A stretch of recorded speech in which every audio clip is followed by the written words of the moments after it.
In the spring of 1887, in the high plains of the Wyoming Territory, a woman of 28 stood at the edge of a dry riverbed and looked at 160 acres the rest of the county had laughed out of every sale for 9 years. The land was called the Crandall parcel after the family that had starved off it. It had no living water.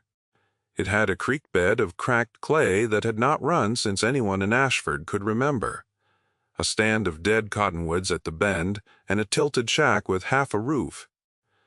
The men at the land office had given it to her because it was the cheapest thing they had, and because they did not believe she would last the season.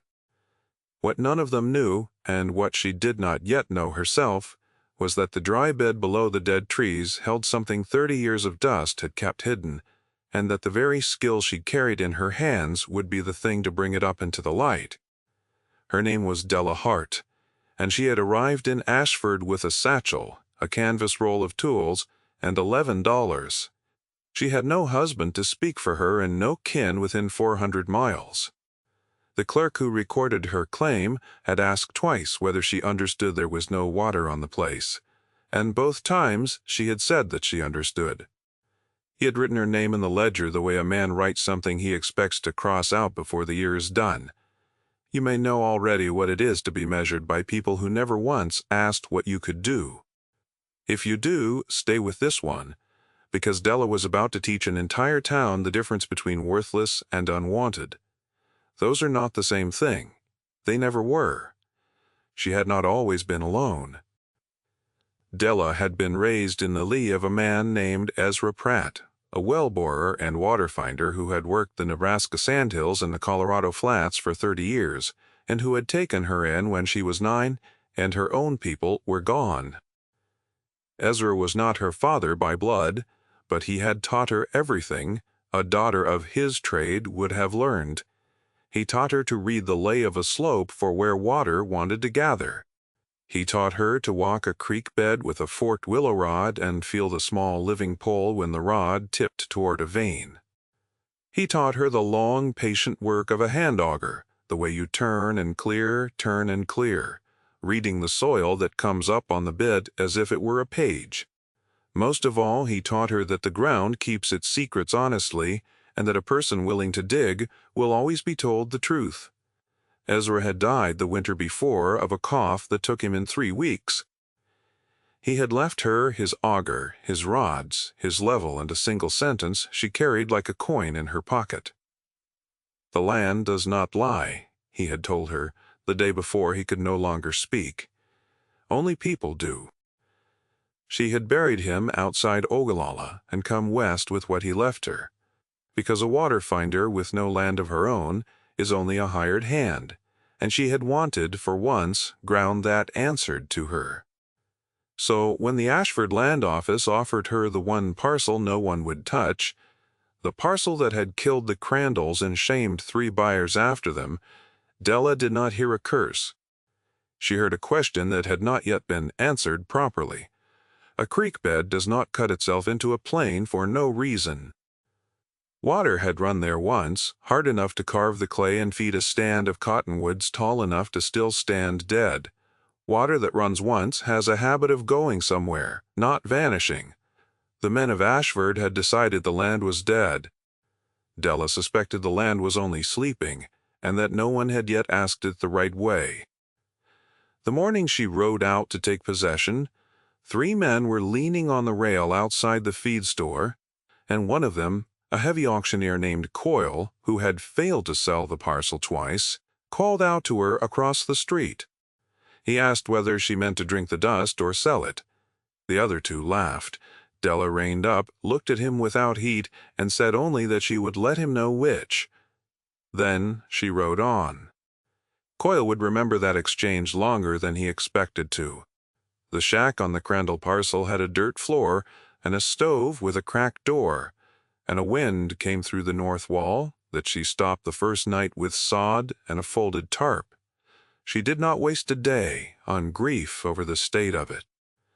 At first light, she took Ezra's willow rods and walked the dry creek bed from the property line to the dead cottonwoods and back, slow, holding the forked rod loose in her 2 hands the way he had shown her, letting it ride. Twice along the lower bend the rod dipped, a small definite tug toward the earth that no wind could make and no wishing could fake. She marked both spots with a cairn of creek stones.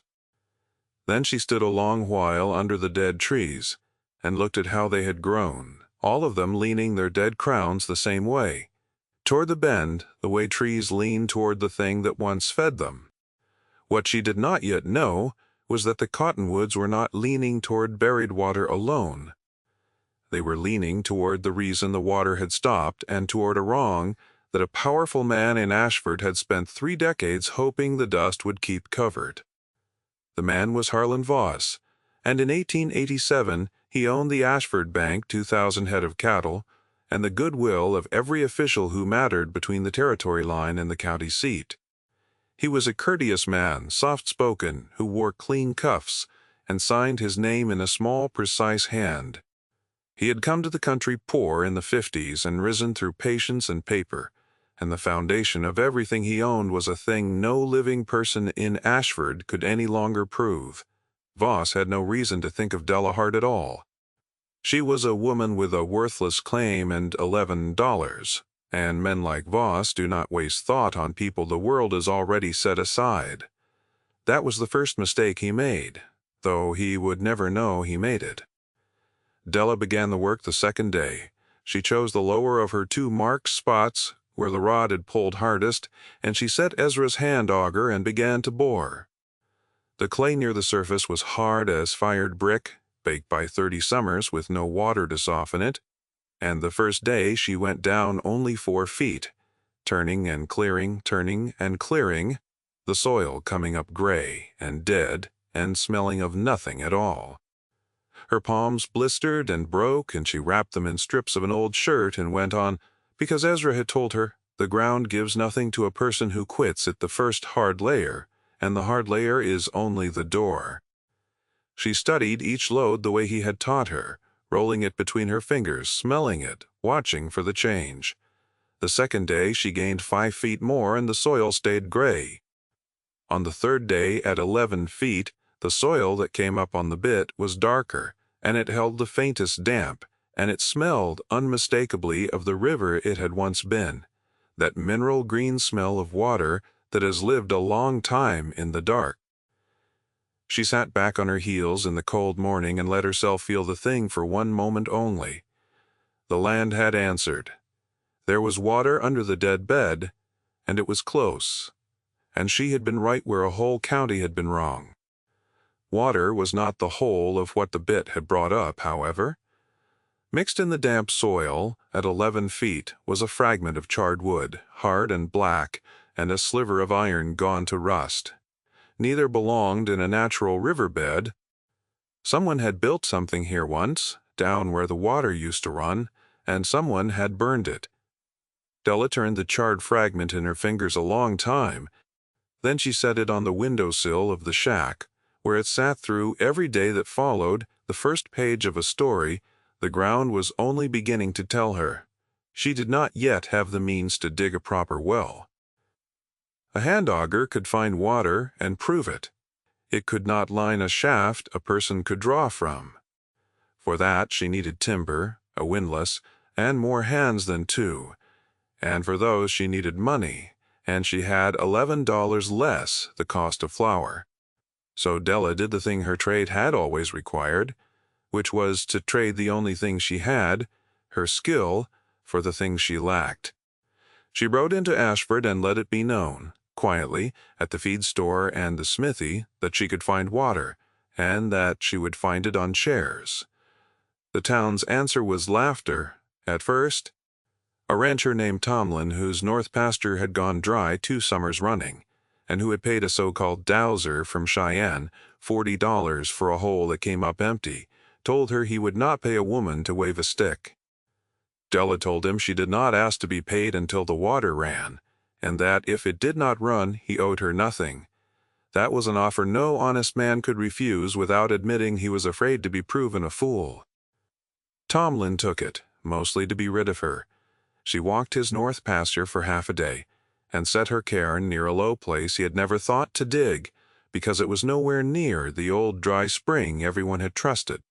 Tomlin watched her the whole while with his arms folded, certain he was watching a fraud convince herself. She did not hurry on his account.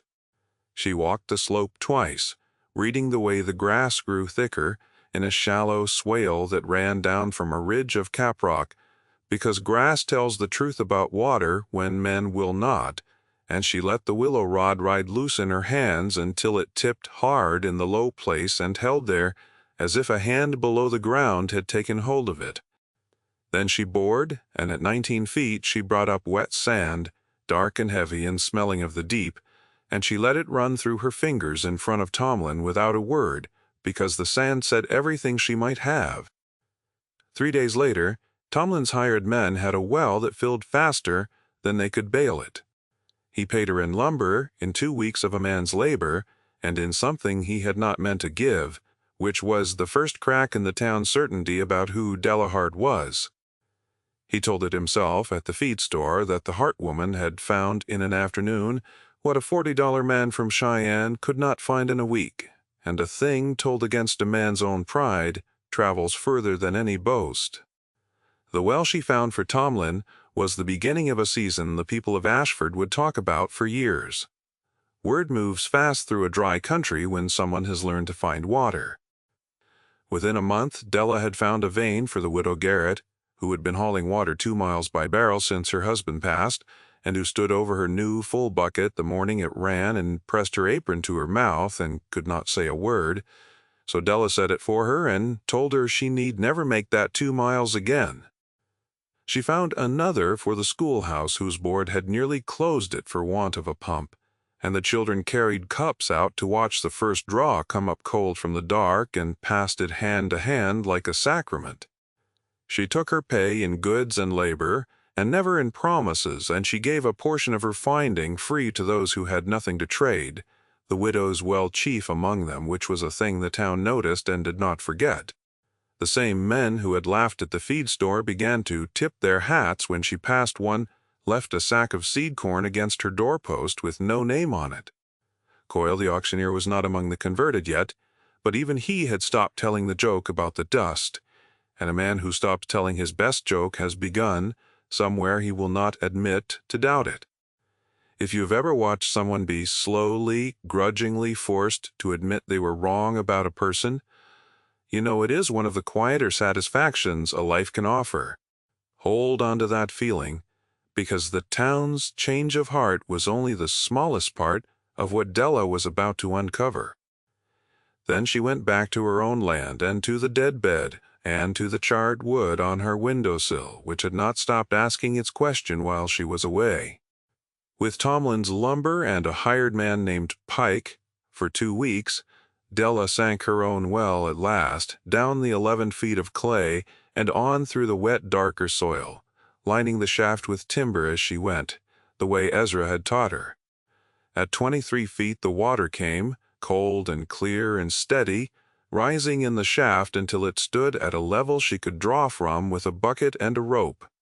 She had made dead land live with her own 2 hands, and she stood over the full shaft in the evening light and did not weep, because that was not her way, but she put her palm flat on the timber rim and held it there as if she could feel the river breathing back under the ground. What came up with the digging, though, was more of the strange harvest the augur had promised. Charred wood, hand-forged nails, square cut, of a make older than the territory's statehood. A length of chain, and then, at 20 feet wedged in the old riverbank where the shaft cut through it, a flat iron strongbox, the size of a saddlebag, rusted nearly shut, heavy with something that did not slide when Pike tilted it. Pike wanted to break it open on the spot with a pick. Della would not let him. She had it carried whole to the shack, and she paid Pike his last week and sent him home, because whatever was in the box, she meant to open it alone and slow, and read what it had to say before another soul laid eyes on it. It took her 2 evenings to open the strongbox without destroying what it held. She worked the rust with oil and a thin blade, and the patience her trade had ground into her, easing the lid, rather than forcing it the way Ezra had taught her to ease a stubborn fitting, rather than break it and lose the thread. The first evening gained her nothing but a loosened hinge and oil-blacked hands. The second evening, late, with the lamp guttering and her shoulders aching from the day's labor at the shaft, the hasp gave, with a small dry sound, and the lid lifted on air that had been sealed inside for 30 years. The smell that came out was old iron and old paper, and the cold of long-buried things, the particular cold of a place the sun has not touched since before she was born. Inside, wrapped in oilcloth that had kept most of the damp away, was a bundle of papers, a small ledger bound in cracked leather, and a folded square of canvas that proved to be a map. Della laid them out on her table by lamplight, smoothing each one flat with the side of her hand, and began slowly to read the truth the river had been keeping. The papers told a story that Ashford had buried along with the men who could have told it. Before the town was Ashford, before the bank and the cattle and the clean cuffs, there had been a settlement on this very bend of a river that still ran, a place called Reardon's Ford, founded by a freedman named Amos Reardon, and a dozen families, white and black and Mexican together, who had filed honest claims along the water in the years just after the war. The ledger was Amos Reardon's. In his small, careful hand he had recorded every family's claim, every acre, every dollar paid to the Territorial Land Office, with the receipt numbers set down beside each entry. Reardon's Ford had been a real and lawful community of people who owned their ground, and then, the papers showed, the river had been taken from them. Not by drought, by a dam. The map and the last pages of the ledger told the rest. Upstream, where a narrow canyon pinched the river before it reached the ford, a man had bought the canyon land and built an earthen dam across the throat of it, diverting the whole river south into a new channel that carried it away from Reardon's Ford and toward the dry flats where a different town would rise. Without the river, the ford died in 2 seasons.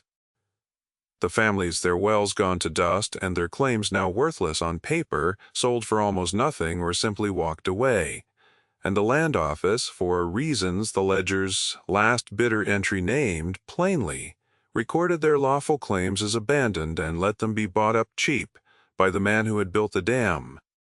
The strongbox had been Amos Reardon's last act, the proof of what was done, buried in the riverbank he had loved before. He, too, was driven off. The charred wood was his burned house. The man who had built the dam and bought the bones of the ford was named in the ledger's final page, in Reardon's steady hand, Harlan Voss.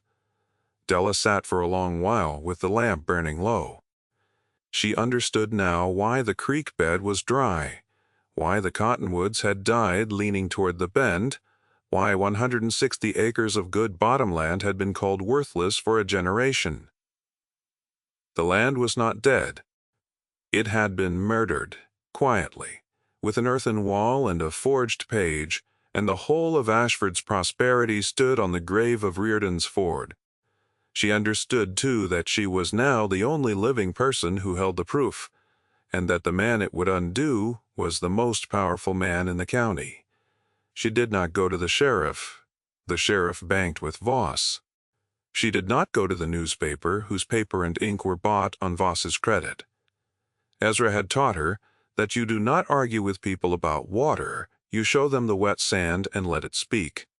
A wrong this old and this deep would not be answered by accusation, which Voss could buy his way past in an afternoon. It would be answered only by the thing itself, brought up into the light where it could not be denied. So Della made a plan that was slow and patient and built like a well from the bottom up. First, she needed to know whether anyone from Reardon's Ford was still living, because the proof belonged to them before it belonged to justice.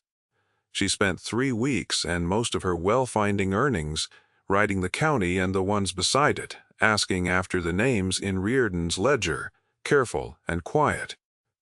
Most of the families had scattered past finding, their names trailing off into other territories and other lives.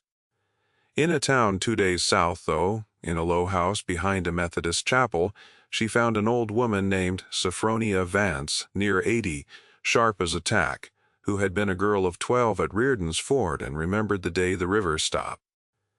She remembered Amos Reardon, who had taught the children their letters of an evening. The dam going up and the wells going dry, too, she remembered, and the land office turning her father away with a paper that said his claim was abandoned while he stood on the ground he had cleared with his own hands. 60 years she had carried the memory with no one willing to hear it, and she had grown used to the particular loneliness of being the only one left who knew a true thing. She did not believe Della at first. She had been disappointed by too many promises to spend her last belief cheaply. When Della laid Reardon's ledger on the table in front of her, and Sophronia saw her father's name and the receipt number set down beside their claim in Amos Reardon's own steady hand, the old woman went very still. She put her hand flat on the page the way Della had put her palm on the well rim, and she traced the line of her father's name with one bent finger, and she did not weep because some things are past weeping, but she said in a voice gone quiet and firm that she had lived long enough after all. Then she asked Della plainly what it would cost the girl to see it through, and whether she understood who Voss was. Della said she understood, and that the cost was hers to spend. Sophronia had a granddaughter, a schoolteacher named Ruth, and between the three of them they built the case the way Della built a well-won tested course at a time. Reardon's ledger gave the receipt numbers of the original claims. The territorial land office at the county seat, by law, had to keep the duplicate records of every claim filed and every cancellation. Voss had spent 30 years trusting that no one would ever have reason to match the two, and that even if they did, the man who could read the match was himself. The duplicates existed all the same. Ruth, who had a teacher's standing and a clean name Voss had no hold on, requested the old claim records on the honest pretext of a county history, sitting 3 long days at a clerk's table, copying out, in her careful schoolroom hand, every entry that matched a name in Reardon's ledger.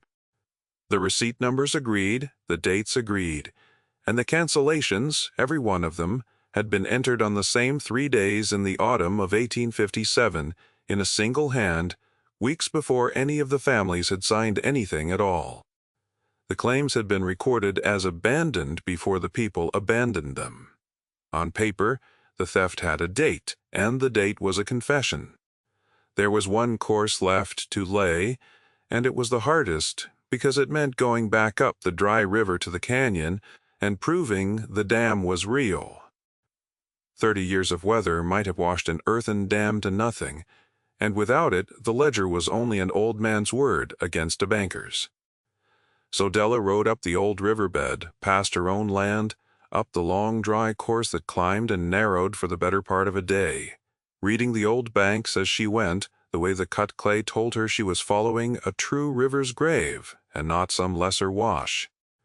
By late afternoon the plain pinched to a narrow canyon, the place Reardon's map had marked with a small, careful square, and there she found it, not gone. The river, robbed of its bed, had over 30 years cut itself a new way around the south end of the earthen wall. But the wall itself still stood, grassed over and slumped but unmistakable. An embankment of piled earth 200 feet long where no natural ridge had any business being, with the old stone spillway works still set in its southern end and the diverted channel running away south exactly as the map had drawn it. Della walked the length of it in the failing light, her hand trailing along the grassed slope of a thing built by men to kill a town. She climbed to the top and saw how the whole shape of the country had been bent to one man's purpose, the water sent one way and a community left to die the other. At the foot of it she understood she was looking at the single largest piece of evidence a person could ask for, a thing too big to burn and too heavy to carry off, a wrong the size of a hill that Voss had simply trusted no one would ever think to read. She measured it with a knotted cord and paced its length twice, and made her own map to lay beside Reardon's, and the two agreed in every line. Now she had the whole of it, the ledger that named the families, and the theft. The land office duplicates that dated the forgery. the dam itself standing where the map said it would stand. Physical truth, in 3 courses, each one holding up the next, the way Ezra had taught her a thing built honestly will stand. It remained only to bring it into the light in a way that could not be bought, denied, or burned. Della chose the one place in the county where Voss's money could not follow, which was the open record of the territorial court at the county seat, and the one event Voss could not control, which was the quarterly land hearing where claims and titles were heard in public before a circuit judge who rode in from the capital and banked nowhere near Ashford. She did not announce herself. She filed in Sophronia Vance's name as the last living claimant of Reardon's Ford, a petition to quiet title on the original claims, and she attached to it copies of the ledger, the matched land office records, and the 2 maps. Then she waited for the hearing, and she told no one in Ashford what was coming. And she went on finding water as if nothing in the world were changing under their feet. Voss heard of the petition 4 days before the hearing, which was as fast as his money could carry the news, and for the first time in 30 years the courteous man with the clean cuffs felt the ground he stood on shift. He did not rage. Men like Voss do not rage. He sent a lawyer to Della's parcel with an offer, a generous one, to buy her claim and her silence for a sum that would have set her up for life. The lawyer came on a fine horse in a town coat and found her in work clothes at the rim of her well, where the cold water stood clear at 23 feet. He spoke of the foolishness of disturbing matters long settled, of the costs of litigation, of how much wiser it would be for a woman alone to take a fair price and a quiet life. He named the sum, and it was a large one, and he watched her face for the change it would make there. Della let him say. All of it. She drew up a bucket of water while he talked, and drank from the dipper slow, and offered him none. Then she told him she was not selling her land, that the petition stood in Sophronia Vance's name and was not hers to withdraw, and that he should tell Mr. Voss the river had kept better records than the bank. The lawyer said she was making a grave mistake. Della said she had made worse ones, and dug her way out of all of them, and turned back to her well. He rode back to Ashford with nothing, and Voss understood, too late, that the woman he had never once bothered to think about held the one thing his fortune could not reach, which was a truth already out of his hands. The hearing was held in the plain-frame courthouse at the county seat on a clear morning in the early autumn, and the room was full to the walls because word of a petition against Harlan Voss had drawn half of Ashford down the road to see it.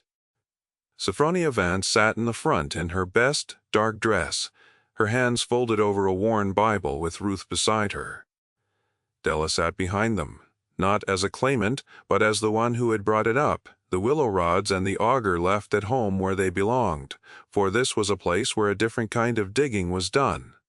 Voss's lawyers argued first, and, well, that the claims were 60 years dead, and the records long settled, and the whole matter a fantasy built on an old man's diary, the keepsake of a bitter people looking to make trouble for an honest citizen.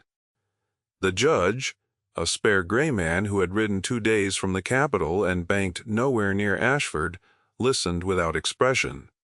Then Ruth, calm and clear in her schoolroom voice, laid the ledger before him, and beside it the land office duplicates and the court's own certified copies. And she read out, entry by entry, the receipt numbers that matched and the cancellation dates that came weeks too early, all in one hand, all before any family had signed. The room went quiet as she read, because numbers read aloud in a steady voice have a weight that argument does not. And then Della was called, and she told the court, plainly and without heat, of the dam still standing in the canyon, of the 200 feet of piled earth, and the stone spillway that carried a river south, and she laid her map beside Reardon's, so the judge could see the 2 lines agree, because the wall could not be argued with, and would say in an afternoon what no witness could say in a week. The judge ordered the dam inspected. It took 2 days.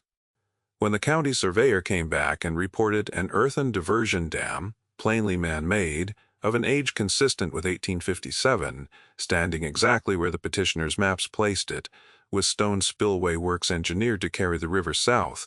The matter was, in the judge's plain words, no longer in dispute. Harlan Voss was not in the courtroom for the ruling. He had not come at all the second day. A man whose whole life is a forged page does not stay to watch it read aloud. The court found the original cancellations fraudulent, voided the title that descended from them, and ordered the land office records corrected to restore the lawful claims of the families of Reardon's Ford, with Sophronia Vance recognized as the last surviving claimant of record. Voss was never tried in a criminal court. He was old, and the law moved slow, and the men who had banked with him were not eager to be reminded what their prosperity stood on. The ruling unmade him all the same, quietly and completely, the way water unmakes a wall of earth, not in one blow, but by finding every weakness and never stopping. The titles to a third of his holdings descended from the voided cancellations, and once the court had named the foundation false, the whole edifice of his fortune began to come apart in claims and reversals that occupied the courts for the rest of his short remaining life. He sold his cattle, he left Ashford before the next spring, he died 2 years later in a rented room in Cheyenne, and the ledger that had named him outlived him by a century. He had built his life on the belief that a buried wrong stays buried. He had not reckoned with a woman who knew how to dig. Della did not gloat, then or ever. When Coyle the auctioneer found her at her wagon after the ruling and stood working his hat in his hands and finally said that he reckoned he had been wrong about the parcel and about her, Della looked at him a moment and said only that the land had never been worthless, that it had only been waiting. Then she climbed onto her wagon and drove home to her well. She had been asked once whether she meant to drink the dust or sell it. She had drunk the water instead, cold and clear at 23 feet, and she had given the rest away. The restoration of Reardon's Ford was slow, as all true things are. The claims could be restored on paper in a season, but the families had scattered across 2 decades and 3 territories, and finding the heirs and settling who was owed what took years. Della gave it those years. She did not take the strongbox's secret and turn it to her own gain. She had her land and her well and her trade, and that was enough for a woman who had once come to town with $11. Instead, she rode the country with Ruth, tracing the names in Reardon's ledger to their grandchildren, knocking at strange doors in strange towns and laying the old record on strange tables, restoring to each family the proof of what had been theirs. Some doors opened on people who had been told the old story as children and never believed it, and who wept to learn their grandfathers had been honest men, robbed rather than failures who had walked away. Some wanted to come back and rebuild on the old bend. Most only wanted the truth set down at last in the record where their grandfather's honesty would stand against the page that had called them quitters. Della saw to both. The territory, shamed into action by a ruling it could not ignore, eventually undertook to breach the old dam and let the river find its first bed again. And on the day the water came back down the long dry course past Della's land, half the county came out to watch a river run where none of them had ever seen one. And the children ran alongside the brown head of it as it nosed down the cracked clay, shouting, while the old folks stood quiet and understood what they were seeing. Sophronia Vance lived to see the river return.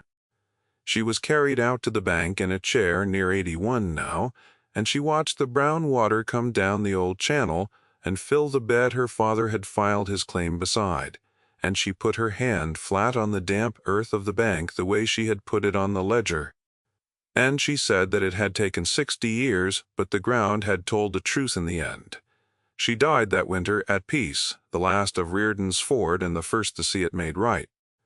Della kept Amos Reardon's ledger after that because Sophronia had asked her to, and because a record like that should be held by someone who understood what it cost to keep. The cottonwoods at the bend did not come back to life. 30 years dead is past saving, even for a returned river.